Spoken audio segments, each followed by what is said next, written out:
It was 11 o'clock. Time for George to give his horrible, wicked old grandma her dose of medicine.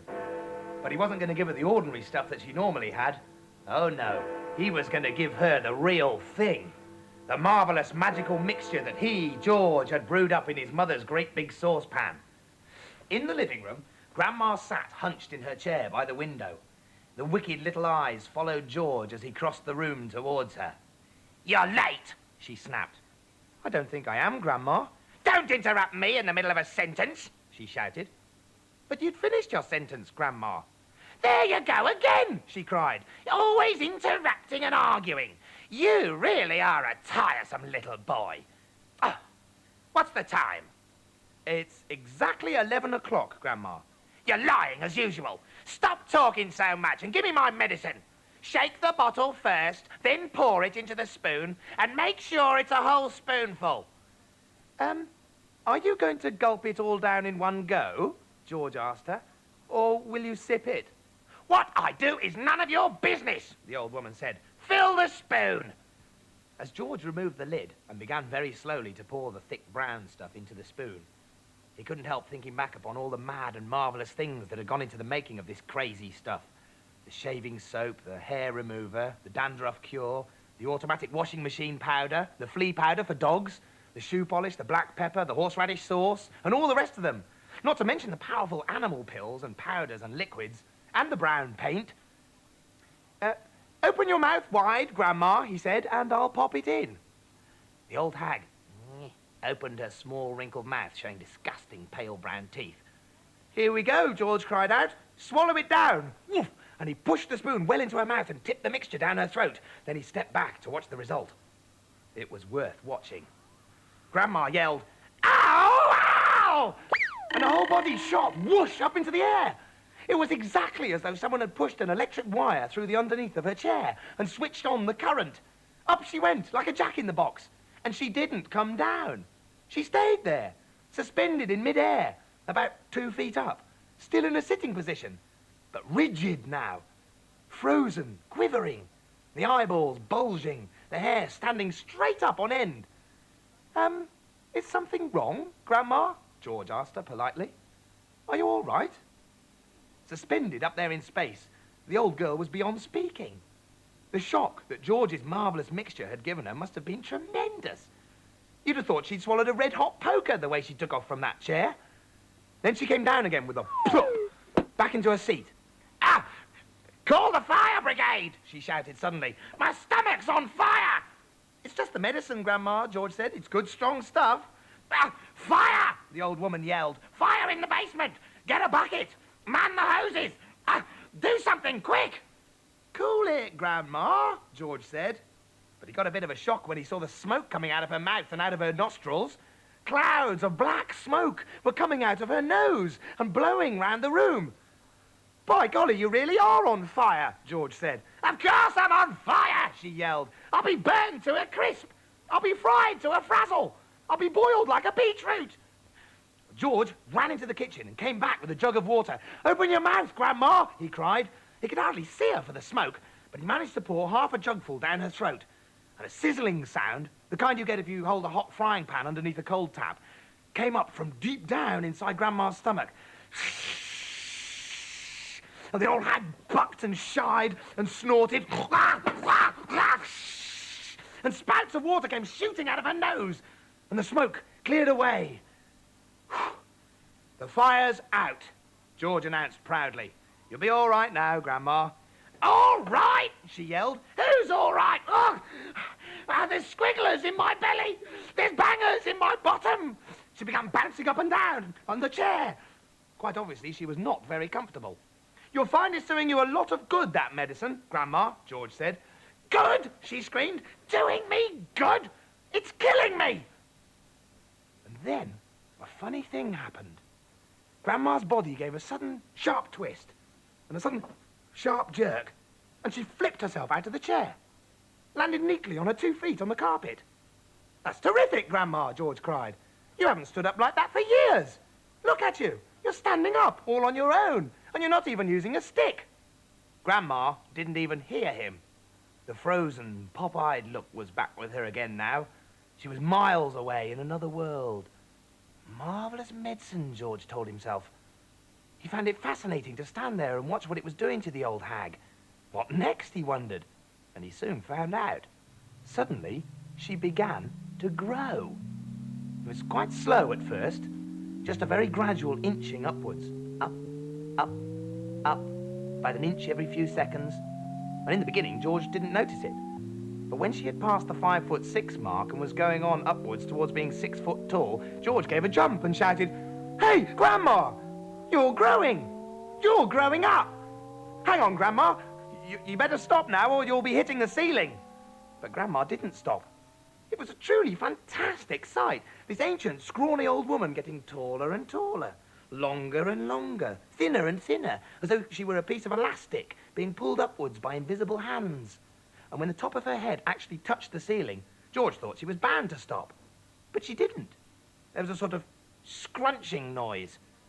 And bits of plaster and cement came raining down. "Oh, hadn't you better stop now, Grandma?" George said. "Daddy's just had this whole room repainted." But there was no stopping her now. Soon her head and her shoulders had completely disappeared through the ceiling, and she was still going. George dashed upstairs to his own bedroom, and there she was, coming up through the floor, like a mushroom. "Whoopee!" she shouted, finding her voice at last. "Hallelujah! Here I come!" "Steady on, Grandma," George said. "With a hey nonny no and up we go," she shouted. "Just watch me grow." "This is my room," George said. "Look at the mess you're making." "Terrific medicine," she cried. "Give me some more." "She's as dotty as a donut," George thought. "Come on, boy, give me some more," she yelled. "Dish it out, I'm slowing down." George was still clutching the medicine bottle in one hand and the spoon in the other. Well, he thought, why not? And he poured out a second dose and he plopped it into her mouth. "Pow-wee!" she screamed, and up she went again. Her feet were still on the floor downstairs in the living room, but her head was moving quickly towards the ceiling of the bedroom. "I'm on my way now, boy," she called down to George. "Just watch me go." "That's the attic above you, Grandma," George called out. "I keep out of there. It's full of bugs and bogles." Crash! The old girl's head went through the ceiling as though it were butter. George stood in his bedroom, gazing at the shambles. There was a big hole in the floor and another in the ceiling, and sticking up like a post between the two was the middle part of Grandma. Her legs were in the room below, her head in the attic. "I'm still going," came the old screechy voice from up above. "Give me another dose, my boy, and let's go through the roof." "No, Grandma, no," George called back. "You're busting up the whole house." "To heck with the house," she shouted. "I want some fresh air. I haven't been outside for 20 years. By golly, she is going through the roof, George told himself. He ran downstairs, he rushed out of the back door into the yard.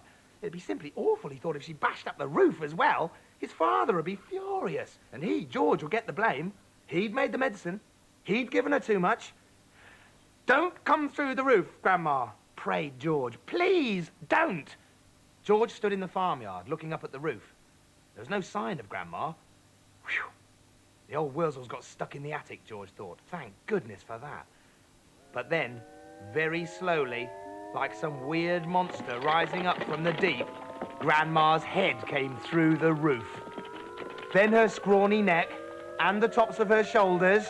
"How am I doing, boy?" she shouted. "How's about that for a bash-up?" "Don't you think you'd better stop now, Grandma?" George called out. "I have stopped," she answered. "I feel terrific. Didn't I tell you I had magic powers? Didn't I warn you I had wizardry in the tips of my fingers? But you wouldn't listen to your old Grandma."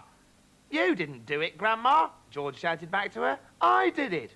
I made you a new medicine." "A new medicine? You? What rubbish!" she yelled.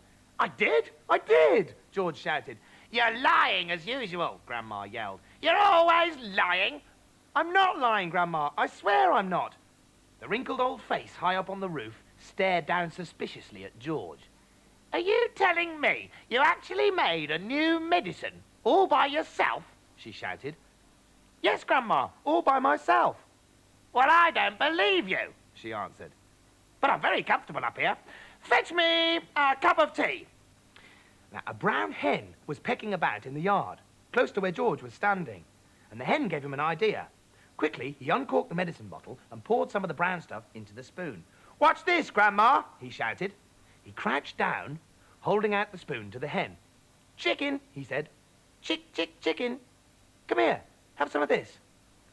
Chickens are stupid birds and very greedy. They think everything is food. This one thought the spoon was full of corn. It hopped over and looked at the spoon. "Come on, chicken," George said. "Good chicken. Chick, chick, chick, chick." And the brown hen stretched out its neck towards the spoon and went peck. It got a beakful of medicine. The effect was electric. "Ah, ah, ah!" shrieked the hen and shot straight up in the air like a rocket. It went as high as the house. Then down it came again into the yard, splosh. And there it sat with its feathers all sticking out straight from its body. There was a look of amazement on its stupid face. "You've done it in, you stupid boy," Grandma shouted. "That hen's gonna die. Your father'll be after you now. He'll give you a hiding and serve you right." But now the hen began to grow. George had been waiting for this to happen. "It's growing," he yelled. "Grandma, look, it's growing." Bigger and bigger, taller and taller it grew. Soon the hen was 4 or 5 times its normal size. "Can you see it, Grandma?" George shouted. "I can see it, boy," the old girl shouted back. "I'm watching it." George was hopping about from one foot to the other with excitement. "It's had the magic medicine, Grandma, and it's growing, just like you did." But there was a difference between the way the hen was growing and the way Grandma grew. When Grandma grew taller and taller, she got thinner and thinner. The hen didn't. It stayed nice and plump all along. Soon it was taller than George. But it didn't stop there. It went right on growing until it was about as big as a horse. And then it stopped. "Doesn't it look marvellous, Grandma?" George shouted. "Well, it's not as tall as me," Grandma sang out. "Compared with me, that hen is titchy small. I am the tallest of them all." Oh, are you? I love it. George's Marvellous Medicine, Part 4 in Jackanory tomorrow. Whatever more now.